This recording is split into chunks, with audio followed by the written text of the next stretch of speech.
Russian video of a Lancet suicide drone costing at least $20,000, obliterating what they thought was a $13 million Leopard tank provided to Ukraine by Germany. Not so fast, says a counter video from Ukraine's 54th Mechanized Brigade. A Lancet just flew in and knocked out my wooden tank, says this soldier. I can't believe that they would bite on this bait. A decoy.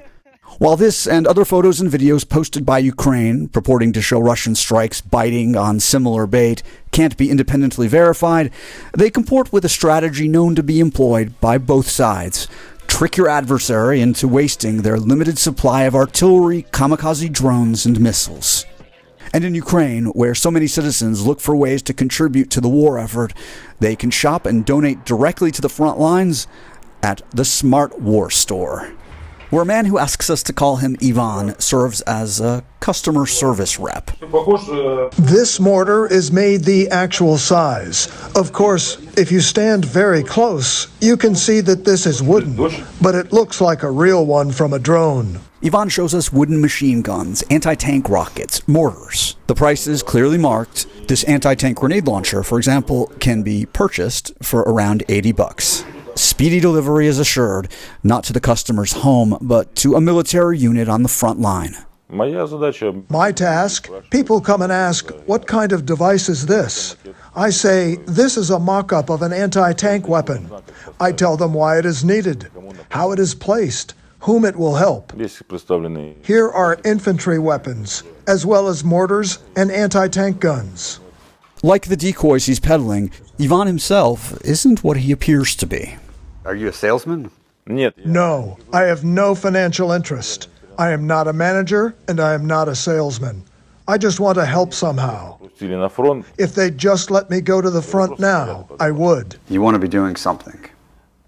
Yes. Since 2014, Ivan has said yes to dangerous missions as a senior Marine sergeant who fires anti-tank weaponry. At the start of the full-scale invasion last year, his unit fought to defend, unsuccessfully, Mariupol. The Russians captured him. After 9 months in captivity, he was later among those released in one of the prisoner exchanges. Since then, he's been in Kyiv receiving rehabilitation for what injuries he won't specify. You were tortured. Yes. And you want to go back now and fight again? Yes. And risk getting captured again? Yes. But he says the military doesn't think he's ready. For now, this is how he contributes to the war effort. As a child, I vacationed with my father at sea, and on the way to the beach, there was a big banner that said, "The best rest is a change of activity." I'm not someone who'd want to change my field of activity, even on vacation. So I've ended up here, in a military establishment. If I can help during these couple of months that I am in Kyiv for rehabilitation, then why not? Everything for the victory. The decoys here are relatively small. The big guns Ukraine is using to attract Russian cruise missiles are inflatable. Purchased from Inflatech, a Czech company that says a tank can be inflated and ready for the Russians to blow up in 10 minutes.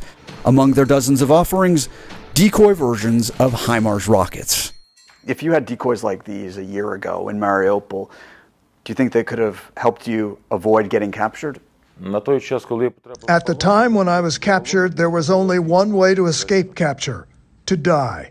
If we had such decoys, we would have killed more Russians. Perhaps we could have held out longer. Decoys were needed. Jason Bellini, Scripps News, Kyiv, Ukraine.